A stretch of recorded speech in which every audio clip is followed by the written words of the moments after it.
Já chegou o Dr. Rui Cunha.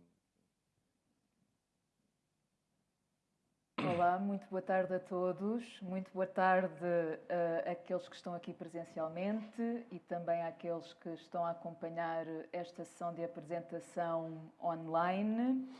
Eu sou a autora do livro, sou eu que vou dirigir um pouco aqui os trabalhos hoje, na sessão de hoje. Queria começar por agradecer à Fundação Rui Cunha por acolher a apresentação deste livro hoje. Queria agradecer muito especialmente ao seu presidente, o Dr. Rui Cunha. Queria também aproveitar para agradecer à doutora Filipa Guadalupe, sem quem esta sessão não teria sido possível, e agradecer naturalmente a todo o staff que está aqui a trabalhar hoje e que não se vê e que nós não vemos aqui no ecrã. Estamos então aqui para a apresentação do livro Literatura, Arte e Sociedade em Portugal, da Modernidade à Contemporaneidade. O livro foi editado e publicado pelo Instituto Politécnico de Macau, onde sou docente. Aproveito também para agradecer aqui a presença hoje da diretora da Escola Superior de Línguas e de Tradução, a doutora Han Lili. E esta apresentação conta com dois apresentadores, o Carlos Moraes José, que está aqui hoje ao meu lado, e também a professora Isabel Pires de Lima, que está em direto em Portugal, a quem agradeço o facto de ter arranjado aqui o horário e a possibilidade de estar aqui hoje conosco. Eu faria agora, muito brevemente, então, uma apresentação de ambos, antes de passar a palavra ao Carlos Moraes José. A professora Isabel Pires de Lima é professora emérita da Universidade do Porto, é especialista em literatura portuguesa, muito particularmente na literatura do século XIX e, em particular, ainda mais particularmente, na obra do Eça de Queiroz. Foi deputada na Assembleia da República, foi Ministra da Cultura e é naturalmente uma honra para mim poder contar com a sua apresentação hoje e também contar com o prefácio que ela fez a esta obra. O Carlos Moraes José, creio que todos nós aqui o conhecemos, é muito difícil fazer uma apresentação. O Carlos é poeta, é ficcionista, é jornalista. Se não é um sinólogo, é pelo menos um divulgador da cultura chinesa em língua portuguesa, atente sempre à conjuntura nacional ou nacional portuguesa, chinesa, macaense e não só, por vezes artista, não sei se poderei dizer isto aqui, mas que em breve vai presentear-nos com uma exposição na Livraria Portuguesa.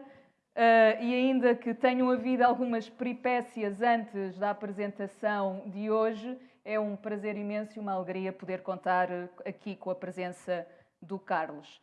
Antes de passar a palavra, queria apenas dizer que a seguir, no seguimento da apresentação da professora Isabel, iremos ter um pequeno momento musical com o coro da Fundação Rui Cunha, que cantará o Acordai, portanto é um poema do José Gomes Ferreira e que foi musicado pelo grande maestro e musicólogo Fernando Lopes Graça e que depois então, no seguimento desse pequeno momento musical, passaria a palavra ao público. E agora então eu passo a palavra ao Carlos, a ti.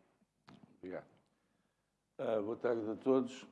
Como puderam ouvir na apresentação que a doutora Ana Saldanha fez de mim, eu não sou um académico especialista em literatura. A minha relação com a literatura é mais intuitiva, é de leitor, é de escritor, enfim, de apaixonado pelo tema e, portanto, não esperem de mim um discurso académico que não vai acontecer.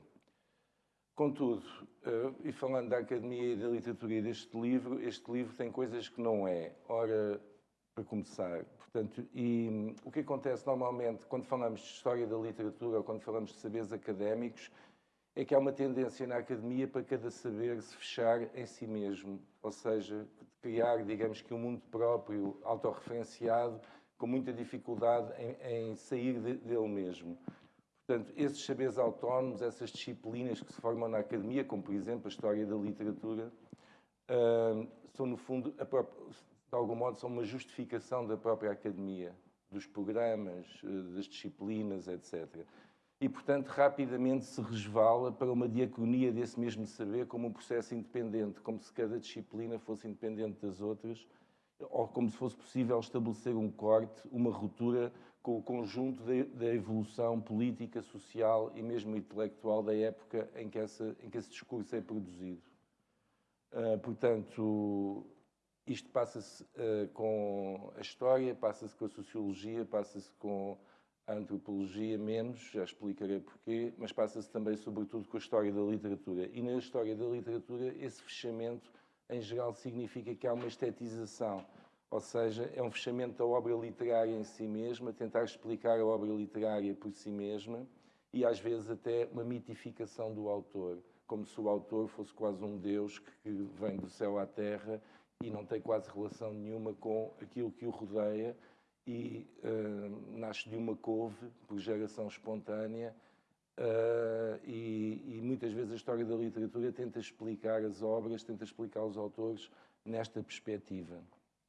Então, estamos quase, digamos, que entre um manual de estética e um catálogo de biblioteca. Portanto, a gente vê os autores, foi este, e depois são manuais de estética relacionados com cada um dos autores, em que a obra é vista em si mesma como um valor absoluto, é intocável pela indignidade do real, como se o real fosse uma coisa suja, não é? Que rodeasse a obra, e as suas porcarias que há no real, como, por exemplo, a política, ou mesmo a psicologia do autor, as zonas obscuras da sua mente, que podem perturbar, digamos, o apreciar da obra. Uma obra pura que evita todo e qualquer compromisso com o mundo. E, normalmente, a frase que é utilizada por quem interpreta assim a literatura diz que da literatura diga-se que é literatura e nada mais. O que é uma tautologia pouco inocente, porque está a retirar todo, digamos, o contexto à volta de uma obra literária. Quais são as possibilidades que existem aqui, então, heurísticas de compreender essas obras? Tornam-se muito reduzidas. Ficamos perante só a estrutura da própria obra, ficamos perante aquilo que, digamos, são os valores que ali estão presentes e que são interpretados como se fossem valores universais, como se fossem valores que viessem do nada, que não tivessem uma ligação com o real e com a história concreta do momento em que essa obra é produzida e que podem, inclusivamente, ser vistos como qualquer coisa quase como arquétipos platónicos, como algo que existe como essência e não como uma prática concreta, que é a prática do escritor. A minha experiência académica e depois também um pouco no terreno como antropólogo evita um bocado esta atitude. Porquê? Porque a antropologia é uma ciência humana, um saber, se quisermos, que utiliza métodos de todas as outras ciências humanas. Na verdade, tem muito poucos métodos próprios, tem muito poucos... usa métodos da linguística, usa métodos da história, usa métodos da psicologia, da psicanálise, usa métodos, enfim, de todas as outras ciências humanas. Portanto, nesse sentido, a minha experiência diz-me que é necessário haver uma transversalidade na abordagem de todo o fenómeno humano, porque é impossível, digamos, circunscrever, limitar, seja que obra for de um ser humano, a uma só abordagem. É preciso olhá-la de várias perspectivas, etc. Portanto, mesmo que nós quiséssemos fazer uma leitura imanente da obra, ou seja, a partir dela, unicamente dessa obra, é necessário recorrer ao contexto histórico em que foi produzida, à psicologia do autor, à sociologia, ou seja, sair dessa obra, uma obra só pode ser interpretada quando saímos dela e a inserimos numa cultura antropológica, ou seja, variada, uma cultura que aborda os vários aspectos em que essa obra é produzida. Curiosamente, o grande poeta Rimbaud diz numa carta à sua mãe que ela não compreendia, ou dizia não compreender, um dos seus livros, que era Une saison en enfer, portanto, e ele escreveu, quis dizer aquilo que está dito. E depois a frase seguinte é que é interessante. Literalmente e em todos os sentidos. portanto, há aqui um paradoxo que é literalmente e em todos os sentidos. Portanto, ele, por um lado, é exatamente aquilo que as palavras parecem dizer, mas depois todos aqueles infinitos sentidos que essas mesmas palavras podem abarcar. Ora, essa história estetizada da cultura, desses valores eternos, na verdade o que fazem é emascular a realidade histórica no seio da qual as obras são produzidas. O que fazem é fazer uma abordagem em que cortam, em que castram, digamos, emasculam tudo o resto que está à volta da produção literária e da sociedade que, no fundo, a produziu. Portanto, a história da literatura, no fundo, também é ela própria um momento na história em geral com condições concretas, políticas e sociais da sua emergência e produção. Ou seja, os próprios historiadores da literatura também eles próprios são condicionados pela época em que produzem essa história. E daí chegamos então à obra aqui em questão, que foge exatamente a essa abordagem esteticista, a essa abordagem limitada da obra de arte e assume-se claramente como uma sociologia da literatura, ou seja, conseguir compreender as circunstâncias materiais de produção que a obra literária tem para dar conta dos condicionamentos sociais que a produziram. Pronto, o que nós estamos aqui perante, portanto, é, se quisermos, uma influência das teorias marxistas que nos dizem, nomeadamente no seu ramo materialismo histórico, que todo o homem é produto do seu tempo. E isto é um dos pontos mais importantes, do meu ponto de vista, da obra de Karl Marx, que é praticamente para mim irrefutável, é que nenhum de nós deixa de ser influenciado e mesmo tudo o que nós produzimos tem a ver com as condições sociais, económicas e políticas em que vivemos, em que fomos construídos, por assim dizer, em que a nossa cultura própria também foi, que não é só própria, portanto, que é social, foi construída e, portanto, tudo o que nós produzimos tem que ser inserido ou é inserido nesse processo histórico. Portanto, aqui a doutora Ana Saldanha evita fazer neste livro aquilo que ela chama uma crítica literária, ou seja, não vai diretamente ao texto para analisar digamos, de um ponto de vista meramente literário, os textos ou os autores. Pelo contrário, vê também em que condições é que essas obras foram produzidas, como é que circularam e como é que foram determinadas pelas relações que os poderes políticos, económicos, religiosos mantêm com a literatura. Portanto, estamos aqui perante uma sociologia da literatura e não uma crítica literária. Portanto, toda a matéria literária é, segundo a autora, uma manifestação que traduz necessariamente uma determinada época e uma, enfim, tradição estética ao mesmo tempo. Não deixamos também de considerar nesta obra esse lado da tradição estética, mas, principalmente, o que vamos aqui encontrar são as condições políticas, económicas, sociais em que determinados movimentos literários aconteceram em Portugal. No livro diz que, portanto, centra-se sobretudo na emergência do Estado Novo até ao 25 de Abril e depois para a frente, até certa altura. No entanto, a autora não deixa de ir um pouco atrás e nos falar do século XIX e da emergência do realismo por oposição, digamos, ao romantismo vigente no princípio do século XIX e à emergência do realismo, que é caracterizada ainda como, digamos que uma crítica social, mas que funda os seus valores ainda, digamos que numa burguesia emergente que lutava pela implantação da República, que lutava pelo fim da influência religiosa da Igreja, enfim, que lutava pela modernização de Portugal, de alguma maneira, no século XIX, porque Portugal já bastante atrasado. Só que o problema do país, na altura, tem muito a ver, portanto, mesmo depois do realismo, que é representado por grandes autores, como essa de Queiroz, por exemplo, já existem alguns fogachos de realismo também na obra do Camilo Castelo Branco, depois Fialho de Almeida, etc. O problema é que Portugal atravessava um período bastante decadente, até do ponto de vista europeu, na medida em que era, como nas palavras de Lenin, uma pequena potência colonial dominada pela Inglaterra. Portanto, nós éramos um país basicamente controlado pelos ingleses. Depois o ultimátum que o Estado português é obrigado a assinar com os ingleses é, digamos, a machadada final na nossa independência, entre aspas, ou pelo menos a autonomia no contexto das nações. E isso veio criar uma atmosfera extremamente pessimista entre a intelectualidade portuguesa da época, levando, digamos, de uma passagem desse tal realismo keynesiano, etc., para um outro tipo de atitude perante o mundo, nomeadamente algum pessimismo radical, que é bem presente em obras como de António Nobre, ou até pelo próprio Camilo Peçanha, aqui em Portugal, aqui em Macau, em que algum nihilismo se instala, digamos, na intelectualidade portuguesa desapontada com o rumo que o país estava a tomar.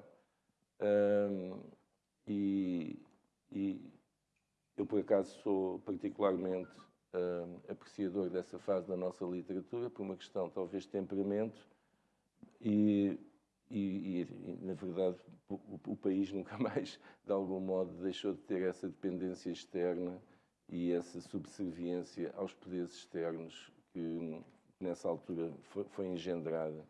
Muita gente saiu na altura de Portugal, nomeadamente intelectuais, como o próprio Camilo Peçanha, Venceslau de Moraes, etc., e o próprio António Nobre, Mário de Sá Carneiro, e por aí fora, portanto, porque era difícil aguentar o clima provinciano e, ao mesmo tempo, de pobreza e de pouco interesse que o país proporcionava. O livro, então, explica-nos depois a emergência do modernismo, modernismo que é filho, por assim dizer, deste decadentismo, do simbolismo, embora, digamos que eivado de princípios nacionalistas, um pouco inspirados também pelo futurismo italiano e por outras correntes que, enfim, que encontram a sua justificação exatamente nessa necessidade de afirmação nacional, que era uma espécie de reação ao estado crítico em que a nação se encontrava, mesmo depois da implantação da República e com o caos que foi a Primeira República. Depois vem o Estado Novo e as coisas mudam. As coisas mudam em Portugal. O livro explica bem isso. O livro, aliás, tem uma primeira parte histórica, meramente histórica. O primeiro capítulo do livro é um capítulo de história, só depois entramos então na literatura propriamente dita, em que a Ana Saldanha explica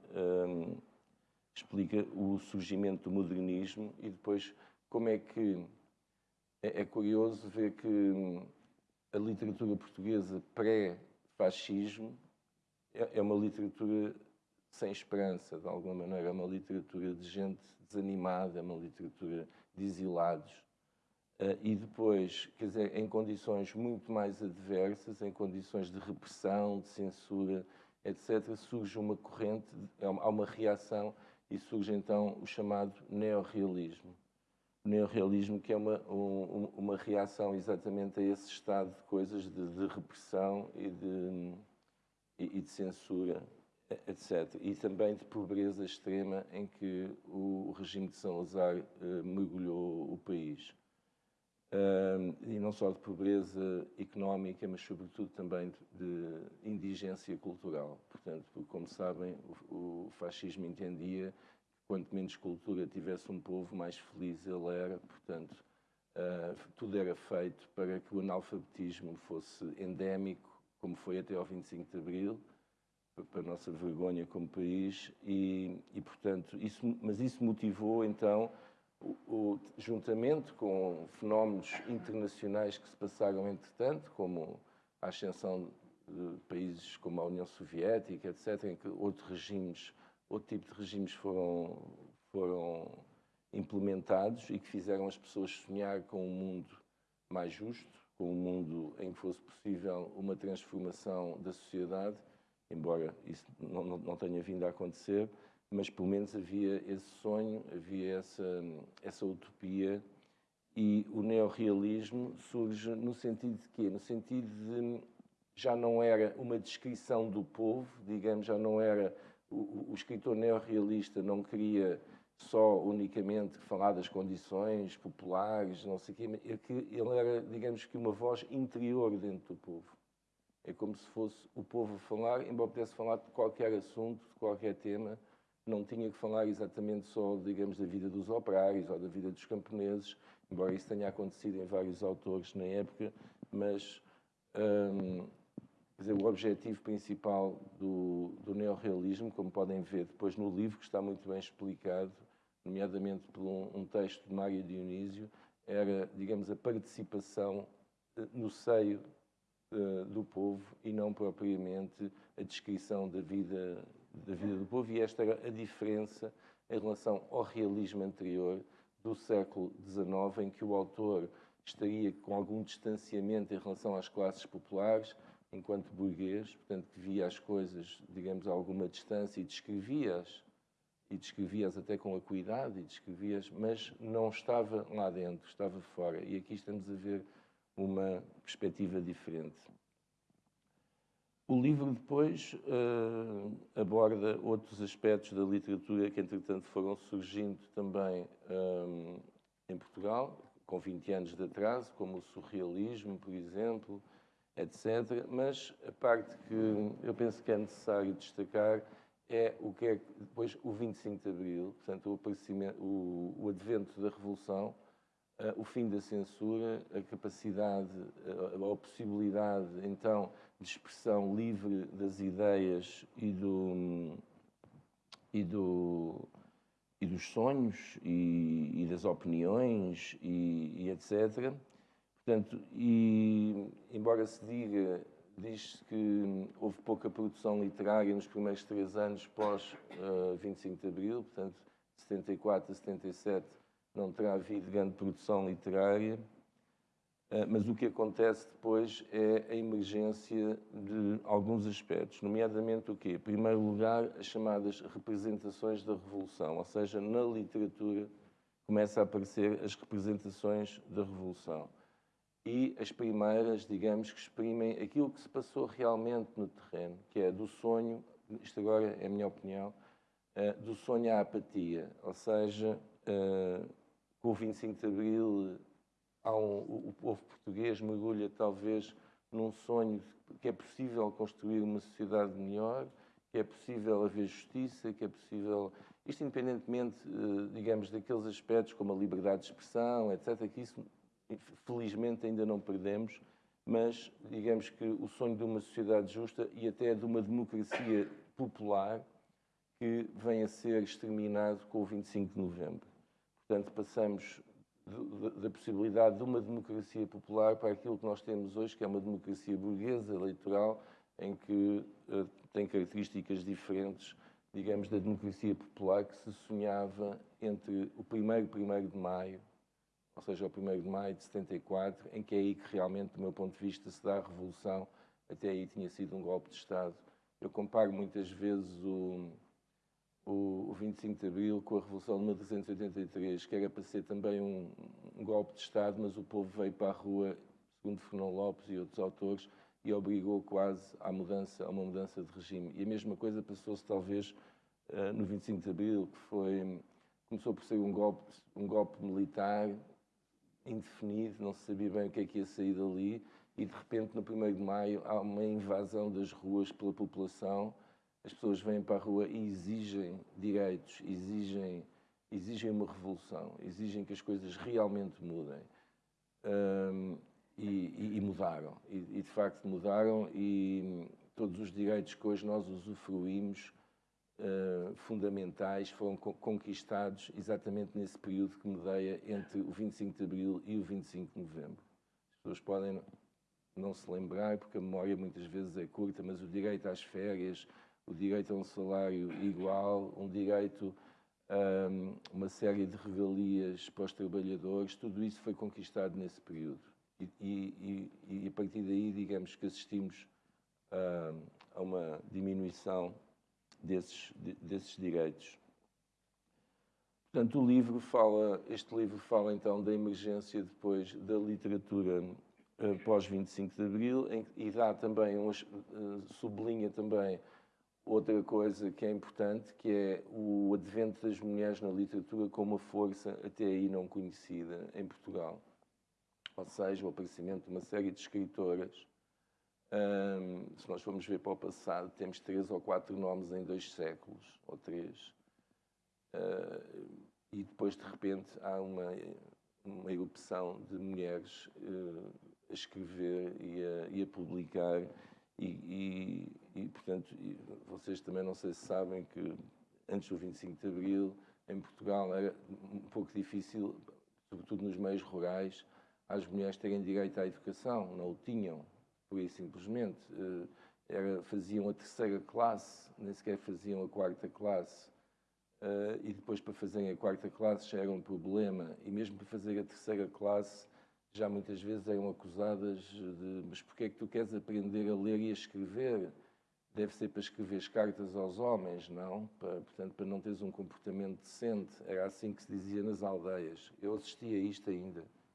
Apesar de ter nascido em 63, ainda me lembro exatamente deste discurso que existia nas aldeias que eu frequentava nas férias. Porque é que as mulheres haviam de querer ler, não é? Porque é que haviam de querer aprender. E era difícil para uma família autorizar as suas filhas a terem educação, porque eram criticados pelos outros, eram criticados pela Igreja, eram criticadas pela moral vigente, que era uma moral repressora dos direitos das mulheres.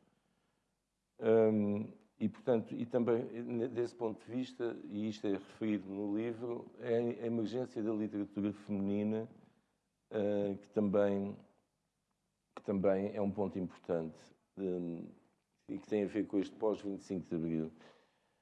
Depois o livro, de uma forma muito interessante, faz uma série de ligações entre a literatura e outras formas de expressão, nomeadamente a canção. Ora, a canção, eu também considero que há mais ou menos 2 tipos de canção popular ligadas ao 25 de Abril, ao antes e ao depois. A canção de resistência, que era, portanto, de antes do 25 de Abril, e que até, na maior parte dos casos, era feita no exterior, pelos exilados, que viviam em França, que viviam noutros países, que tinham fugido portanto, da repressão ou da guerra. Não nos esqueçamos, claro, da questão da guerra colonial, que é muito importante, e cuja expressão literária só vai surgir no pós-25 de Abril também, com autores como o Lobo Antunes e outros, que também é um aspecto importante e que também é referido no livro. Portanto, por um lado, de resistência, antes, e depois de luta, também para quem estava já com uma certa idade no pós-25 de Abril, deve-se lembrar que todos os acontecimentos políticos na altura motivavam uma canção. Havia uma canção que era construída a falar de coisas muito específicas. Por exemplo, nunca mais me esqueço de uma canção do Fernando Tordo, porque fugiram 89 PIDs de uma prisão, e ele faz uma canção exatamente a falar disso. Já fugiram mais 89, e ele a ver, portanto, a revolução e a esvair-se com, pronto, as forças da reação a agirem, e todos os acontecimentos davam quase direito a que aparecesse uma canção. Eram canções de luta, já não eram canções de resistência. Era tentativa de manutenção e essas canções eram escritas muitas vezes por grandes poetas, como o José Carlos Ari dos Santos e outros, que faziam essas canções. Portanto, o livro também fala desse aspecto, se quisermos, literário, de algum modo, que é a canção popular. Depois fala do cinema enquanto também, que também se libertou, obviamente, e entramos numa fase completamente diferente da produção cinematográfica em Portugal, também produção de autor, mas também muito ligada, digamos, à experiência traumática do fascismo, em filmes como Os Verdes Anos e outros, até depois cairmos no esteticismo de Manuel de Oliveira e outros realizadores, mais tarde. Portanto, resumindo, isto é um livro que nos fala das condições materiais, das condições económicas, políticas, sociais da produção literária. E os autores que apresenta de uma forma pedagógica, também posso dizer claramente, é um livro para alunos, é um livro para pessoas que estão a fazer a sua introdução à literatura portuguesa, nomeadamente do século XX e século XX, que, portanto, em vez de nos falar exatamente do estilo, do autor, etc., fala-nos das condições em que esses livros foram produzidos, condições sociais, políticas e económicas. E desse ponto de vista é muito importante porque nos permite dar esse contexto. Finalmente, como conclusão que eu posso tirar da leitura deste livro é que a experiência literária, quer do ponto de vista do autor, quer do leitor, é muitas vezes perigosa, porque é incómoda para os poderes vigentes. De uma maneira ou de outra, é sempre incómoda para o poder, porque não corresponde exatamente àquilo que o poder está à espera.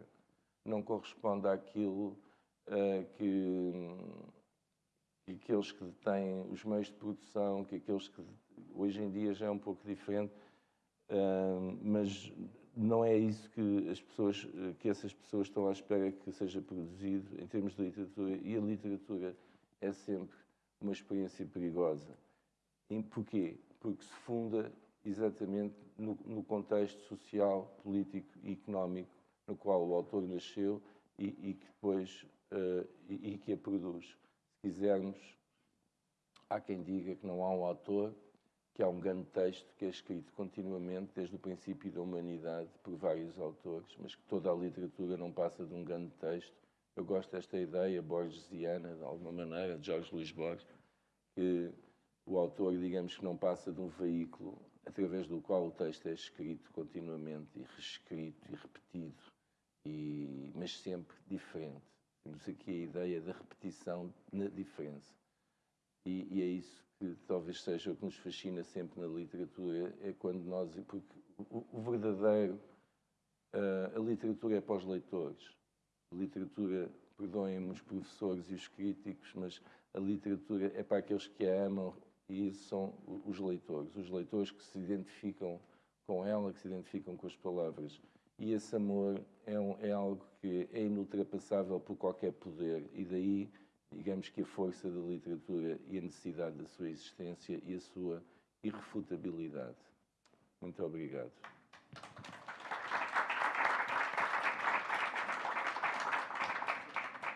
Muito obrigada, Carlos, por estas magníficas palavras e também por todo o panorama histórico, estético e literário que trouxeste aqui. Eu passaria então agora a palavra à professora Isabel Pires de Lima. Então, muito bom dia, boa tarde, não é verdade? A todos. Antes de mais, eu queria agradecer à Fundação Rui Cunha a hospitalidade e o convite que me foi feito naturalmente através da autora, através da Ana Saldanha, para participar nesta sessão. Queria saudar também o Carlos Moraes José, que eu vi com muito interesse, e naturalmente quero saudar o público e algumas pessoas que consegui vislumbrar no público, antes de mais a professora Anne Lili, mas também outras pessoas que vi, a professora Rosa Bizarro, não estou bem certa se consegui identificar mais alguém, de modo que não vou referir mais nomes, mas quero dizer do grande prazer que tenho em estar a participar nesta sessão e na apresentação desta obra, que li com muito interesse e que, digamos, nasce de alguma forma na sequência de um longo trabalho de investigação e docência que a Ana Saldanha tem desenvolvido não apenas em Macau, mas um pouco por todo o mundo. Ela é verdadeiramente uma embaixadora da cultura portuguesa no mundo e, portanto, tenho o maior gosto em em estar hoje a participar aqui desta apresentação. Claro que, como bem perceberam, o Carlos Moraes José simplificou-me muito a vida, dado que, na verdade, fez uma apresentação bastante detalhada e a partir de vários olhares do trabalho da Ana Saldanha, mas de qualquer forma eu gostava de dizer algumas coisas que de resto não irão muito para além, evidentemente, do que o Carlos Moraes José disse e para além do que eu própria escrevi no prefácio e do que escreveu também a autora de um segundo prefácio, a professora Diane Castro e Costa, que produziu um prefácio muitíssimo relevante, a meu ver, na abordagem que faz do trabalho da Ana Saldanha. E o Carlos Moraes José começou por falar na questão do caráter académico e não académico, digamos assim, do trabalho da Ana Saldanha, e de facto tem razão em ter começado por referir isso, porque efetivamente é um trabalho que tem um rigor académico, mas que não se fecha de facto num universo muito fechado e às vezes muito autorreferencial, como disse o Carlos Moraes José, em que por vezes os académicos se fecham. E eu gostava de começar também por relevar um aspecto que de resto, como de resto faço no prefácio que escrevi, é de que não é muito fácil nos dias de hoje encontrarmos este tipo de obras que são, que no fundo podem e devem, em meu entender, isso é até uma das suas mais-valias, podem e devem ser enquadradas na historiografia literária portuguesa, sendo uma obra de síntese. Hoje temos com dificuldade digamos, nesta tipologia de obra, temos com dificuldade grandes sínteses. Isso decorre, como nós sabemos, do facto de terem desaparecido os grandes historiadores da literatura de gerações que já não estão entre nós e que eram capazes, digamos assim, de abarcar períodos literários e, digamos, grandes sincronias, grandes diacronias literárias, quer nacionais, quer evidentemente em diálogo com outras literaturas. Esses grandes mestres, de facto, onde podíamos contar, sei lá, Oscar Lopes e António José Saraiva como talvez das últimas referências nesse campo, com a sua história da literatura, que teve, como sabem, quase 20 edições até 2000 e tal,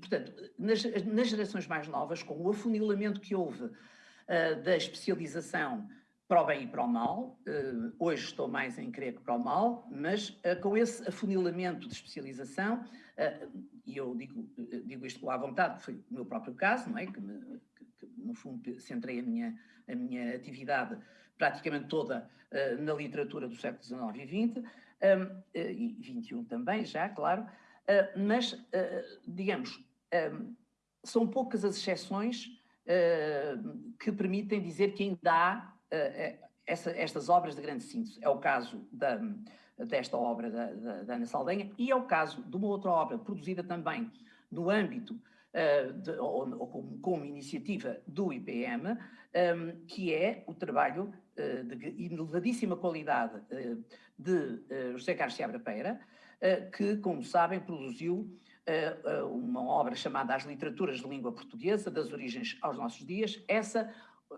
Essa que é uma síntese até particularmente única, porque, na verdade, não existe, que eu conheça, não existe nenhuma síntese deste tipo que ponha as várias literaturas de língua portuguesa em diálogo e em coexistência e em diálogo, não é? Digamos, iluminando-se umas às outras e alimentando-se umas às outras. De modo que é uma obra que eu valorizo muito e, como digo, nasce também no âmbito da atividade editorial do Instituto Politécnico de Macau. que eu saúdo. Portanto, portanto, de saudar de um modo especial o aparecimento de obras como esta, e particularmente desta obra da Ana Saldanha, que se apresenta como um trabalho que é muito... escolhendo, como o Carlos Moraes José já referiu, uma metodologia de abordagem, uma metodologia muito precisa, recorre todavia permanentemente a uma lente muito plurifocal. E com essa lente plurifocal, ela percorre bem mais de meio século de literatura portuguesa, ensaiando uma leitura que eu acho que é perfeitamente inserível na disciplina de historiografia literária. Eu sei que, porventura, não é uma disciplina que esteja na crista da onda, isto é, que esteja na moda, pura e simplesmente, porque muito bem sabem, está na moda o apagamento da memória. E a historiografia literária resgata exatamente a memória, e ao resgatar a memória permite-nos compreender o presente e antecipar o futuro de uma forma bastante mais certeira, digamos assim. Portanto, parece-me que é digamos, uma grande vantagem ter um trabalho novo, feito por uma jovem, no campo da historiografia literária. Também quero relevar a valorização que nesta obra se faz do diálogo entre literatura e sociedade, como já foi amplamente referido pelo Carlos Moraes José, e também entre literatura e outras manifestações literárias, como a música, como o cinema, como a pintura, etc., a arte de rua, etc., e, na verdade, também não é muito comum este diálogo na construção de ensaios de historiografia literária, mesmo nos que têm sido vindo a ser feitos nos últimos 20 anos, onde já há alguma preocupação deste tipo. Mas, de facto, digamos, tal como Ana Saldanha concebe a historiografia literária, ela pressupõe exatamente esta lente plurifocal e este diálogo com outras artes. E Ana Saldanha faz isto tendo, ou melhor, privilegiando nas suas próprias palavras, portanto, apresenta-se de uma forma muito despretensiosa como estando a dar corpo a um livro que visa um público-alvo escolar. E visará. Eu acho que ele é realmente da maior utilidade para, como ela se propõe, para atingir, isto é, para dialogar, para trabalhar com os estudantes de mestrado e doutoramento da Escola Superior de Línguas e Tradução do Instituto Politécnico de Macau. E, no fundo, na sequência, digo eu, com os estudantes que na China e na Ásia, e no fundo um pouco por todo o mundo, estão interessados em estudos superiores na área da literatura, das literaturas de língua portuguesa e particularmente da literatura portuguesa. E eu acho que já não seria pouco, e digo isso exatamente no prefácio, não seria pouco produzir um livro que com rigor tem estes objetivos didáticos, com rigor e com pontos de vista diversificados sobre a matéria que trata. Mas, na verdade, Ana Saldanha vai além disso. E parece-me que, como já aqui foi dito, a perspectiva teórica que utiliza, a da sociologia da literatura, funciona muitíssimo bem na construção que ela vai fazendo da sua própria área. Aliás, como ela aqui já lembrou, desde o próprio título, a tríade de literatura, arte e sociedade está presente, está contemplada, e como verificarão facilmente, há um capítulo intitulado Literatura e Sociedade, Periodização Estético-Literária, portanto, o que torna, obviamente, muito clara a opção teórica que subjaz à abordagem que a autora faz, portanto, ao campo teórico que ela elege, não é?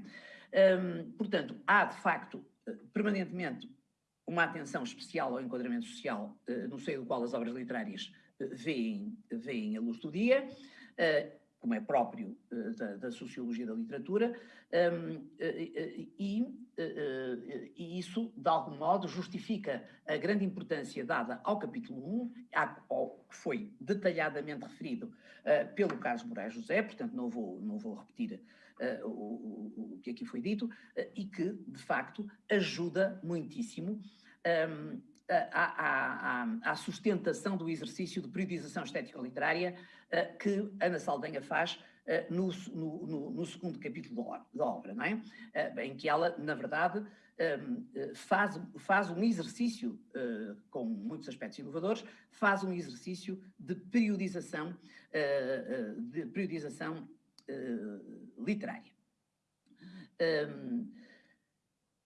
Portanto, de certo modo, é convicção, não é de certo modo, absolutamente de todo modo, ao longo de toda a obra, verificamos que é convicção da Ana Saldanha, e eu vou citá-la, que para a compreensão de uma obra de arte, não basta compreender o meio material que a cerca, mas igualmente considerar a importância que esse mesmo meio teve na formação da estrutura literária.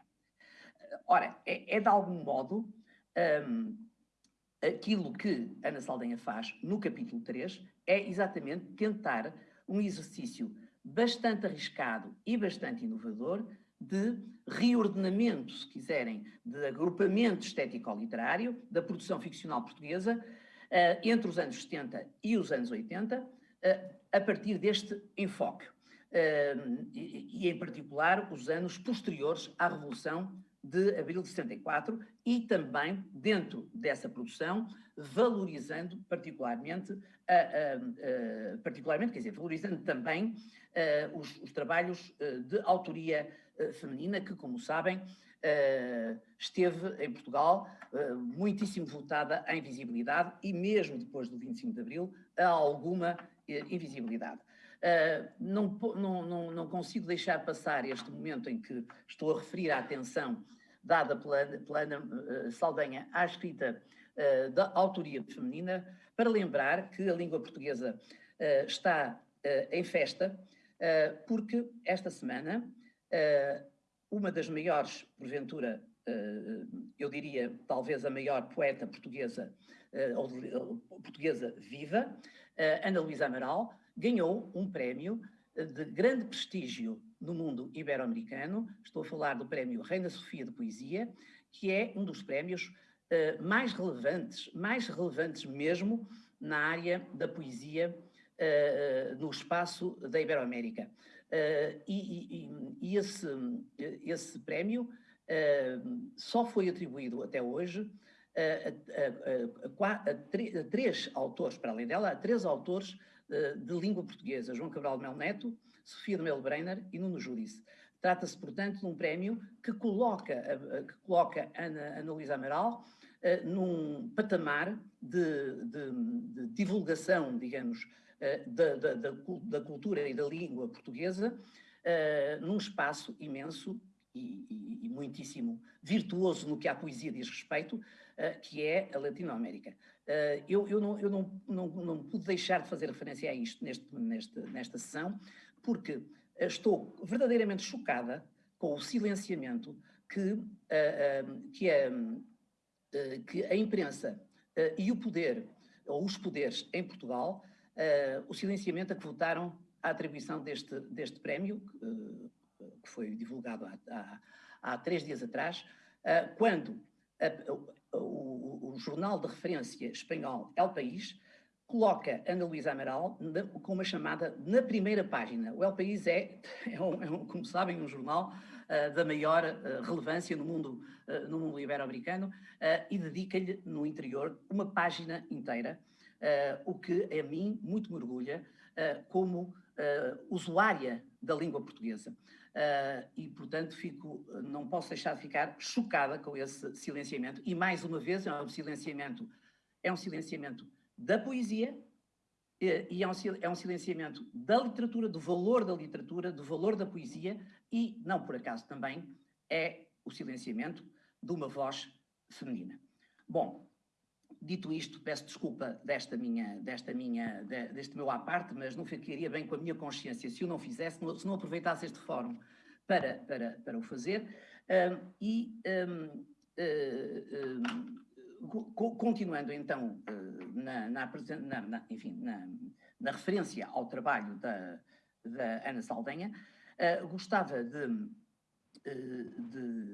continuar dizendo que a Ana Saldanha, como digo, chama permanentemente a atenção, como já foi aqui várias vezes dito, para essa relação entre meio, digamos, vivência histórica, meio material, se quisermos, e literatura, e produção literária, mas isso não impede que ela, pelo contrário, que ela a todo momento chama a atenção que essa relação, digamos, que pode parecer simplista,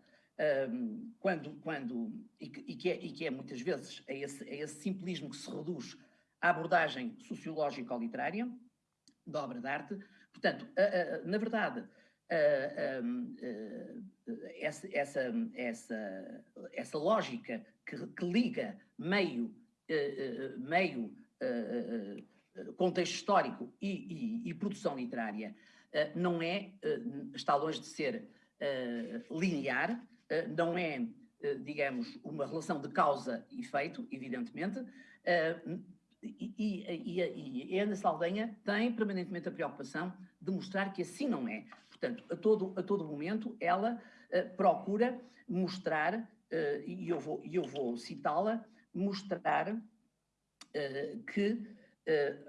que encara a literatura como um espaço narrativo em que, através do estudo da enunciação narrativa e dos atos e palavras das personagens, se revelam os mecanismos simbólicos que estruturam determinados textos em contexto. Portanto, como veem, nesta frase vê-se bem como ela intrinca, como ela faz intrincar, digamos assim, no contexto, o próprio exercício da enunciação, no caso narrativa, porque ela trabalha sobretudo com textos narrativos, da enunciação narrativa, mas poderia ser da enunciação lírica, não é? Portanto, ela permanentemente chama a atenção para que o seu trabalho parte dos textos e põe-nos em diálogo com o meio e volta a pôr em diálogo o meio com os textos. Digamos assim, não há aqui nenhuma relação de lógica causalista entre meio e produção literária. Pelo contrário, ela parte dos textos para nos levar a compreender a relação que eles têm com o contexto histórico e naturalmente, com a memória. Aliás, no prefácio, no segundo prefácio, escrito pela professora, que eu já referi, pela professora Diana Castro e Costa, ela diz alguma coisa que me parece evidenciar o cerne da abordagem de Ana Saldanha. Ela diz, para Ana Saldanha, não é? A arte, eu estou a citá-la, a arte pode ser vista como catalisador da ação humana emancipadora. Eu diria da ação humana que é capaz de criar sentidos, não é? Que é capaz de criar sentidos. Portanto, a arte pode ser vista como catalisadora da ação humana e emancipadora, também no contexto da educação, desde que não seja vista como instrumento. Ora, é exatamente isso que a Ana Saldanha não faz. Portanto, ela não usa os textos como instrumento demonstrativo, digamos assim, de uma metodologia que está a querer pôr em marcha. Bem pelo contrário, ela parte do texto mostrando como ele é catalisador da ação humana e como essa ação humana está em diálogo, evidentemente, com o contexto e com a história. Um outro aspecto, e eu termino já, mas um outro aspecto que queria relevar e que é um aspecto que é transversal ao livro e é um dos aspectos que me parece mais original no trabalho da Ana Saldanha é que a seleção que ela faz de trabalhos, de obras, quando ela, por exemplo, seleciona a propósito da representação da Revolução e do passado recente na literatura portuguesa, ela seleciona, por exemplo, 4 autores que são, de resto, a meu ver, os 4 que haveria a selecionar na segunda metade do século XX a este respeito, Cardoso Pires, Maria Velho da Costa, Saramago e Lídia Jorge. Ela digamos, toda a abordagem que ela faz, quer dizer, toda a estruturação da obra e o contacto que vai tendo com uma diversidade grande de autores e de movimentos estéticos, é feito sempre em função do enfoque que ela escolheu e que não é fácil construir esta obra a partir desse enfoque, que é em torno da questão do realismo em literatura. Portanto, a questão do realismo em literatura atravessa transversalmente todo o livro, mesmo quando ela está a falar de modernismo. Digamos, ela consegue colocar a questão do realismo no centro da reflexão dele, de toda a reflexão, e que vai, como também há pouco já foi referido, do realismo oitocentista aos realismos posteriores ao 25 de Abril, evidentemente com um particular destaque para o que em Portugal se designa por neorrealismo, chamemos-lhe o realismo socialista, o realismo de meados do século, enfim, dos anos 30, 40, 50, 60 até, no caso português até 60, de meados do século XX. Portanto, a Ana Saldanha identifica, e isso é um exercício muitíssimo interessante que ela faz, identifica as várias formulações que o realismo vai ganhando no século XX e, sobretudo, vai ganhando depois de 74. Vai ganhando depois do 25 de Abril de 74.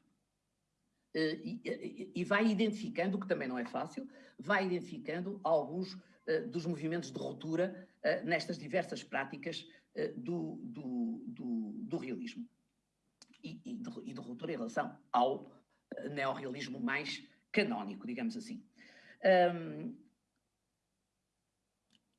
Gostava de terminar fazendo referência a quanto este livro se revela também, já o disse no princípio, mas quero voltar a referir isso, se revela da maior utilidade para o público-alvo que escolheu. Quer dizer, se ele é de enorme utilidade para quem quer que se interesse por literatura, e particularmente por literatura portuguesa hoje, ele é um livro da maior utilidade para o público-alvo que Ana Saldanha tinha em vista, exatamente no que se reporta, sobretudo, a esse exercício de periodização literária do século XX, no que se reporta ao contexto político-social dominante em Portugal desde 26 até 74, com recurso, inclusivamente, a quadros, a tabelas, que têm uma utilidade didática absolutamente inequívoca, e eu gostava de acentuar isso. Portanto, é de facto, ao mesmo tempo que faz isto tudo, é de facto uma iniciação preciosa a que Ana Saldanha faz à literatura posterior à Revolução de 74, com destaque, como já aqui foi dito, para a literatura da autoria feminina, e faz essa periodização também muito tendo presente o campo dos estudos comparatistas, quer os estudos comparatistas em diálogo com outras literaturas, a mexicana, outras formas de arte, mexicanas, colombiana, brasileira, evidentemente, e de outros países de língua portuguesa, de outras culturas e literaturas de língua portuguesa. Portanto, faz isso de uma forma muito, muito clara e faz isso também num diálogo com o campo comparatista que envolve as outras artes. como também já aqui foi dito, a canção popular, as artes plásticas, a arte mural. Aliás, veja-se a forte iconografia que o livro contempla, e bem, que o livro contempla, e isso também é uma grande mais-valia do ponto de vista didático, extremamente importante, até porque, como sabemos, hoje em dia, cada vez o campo dos estudos literários tem fronteiras mais porosas e a literatura é encarada como uma arte ao lado de outras artes com as quais está, evidentemente, intrinsecamente em diálogo. E então, começando a falar do modernismo, isso é da maior... Começando como ela começa, sobretudo a sua reflexão a partir do modernismo, embora vá ao realismo do século XIX também, é uma mais-valia muito grande esse diálogo com as outras artes, na medida em que sabemos que hoje as fronteiras entre as várias artes são extremamente porosas. Portanto, eu queria terminar saudando e dirigindo as minhas felicitações à Ana Saldanha. Acho que este é um trabalho de um grande rigor e de uma grande honestidade intelectual, de um grande arrojo e, simultaneamente, de uma enorme utilidade para esse público-alvo que são os seus estudantes no Instituto Politécnico de Macau e no Oriente. E na Ásia, peço desculpa. Gostava também de dirigir uma felicitação ao IPM, na pessoa da professora Ana Lili, porque, de facto, este parece-me ser um dos aspectos que eu valorizo muito especialmente no trabalho do IPM, é essa sua a promoção da produção de textos que sejam textos de apoio direto aos seus estudantes, mas que simultaneamente são textos que decorrem de uma investigação de fundo que os seus professores fazem e que serve, no fundo, muito mais do que um público-alvo deste género. Portanto, enfim, os meus parabéns à instituição e os meus parabéns muito particulares à Ana Saldanha. E obrigada por me terem ouvido.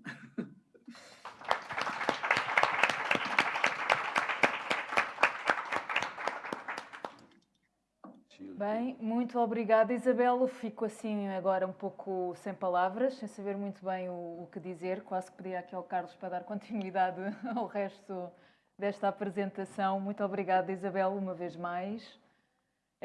Foi de facto uma honra poder contar consigo hoje, poder ter contado com o seu prefácio. Mil e um agradecimentos.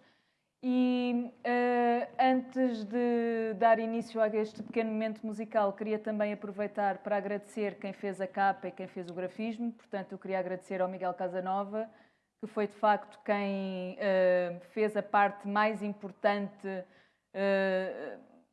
da grafia e que fez esta magnífica capa também. Não sei se nos estará a ver ou não, mas não queria também deixar aqui de dar este agradecimento. E então eu agora passaria a apresentar o coro da Fundação Rui Cunha, que nos vai então cantar o Acordai, um poema do José Gomes Ferreira, musicado pelo Lopes Graça.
O meu agradecimento, então, ao coro da Fundação Rui Cunha. Já são 7h40, portanto, eu se calhar daria agora 5 minutos ao público, caso alguém queira fazer algum comentário ou queira colocar alguma questão. Gostaria de perguntar se alguém quer tomar a palavra.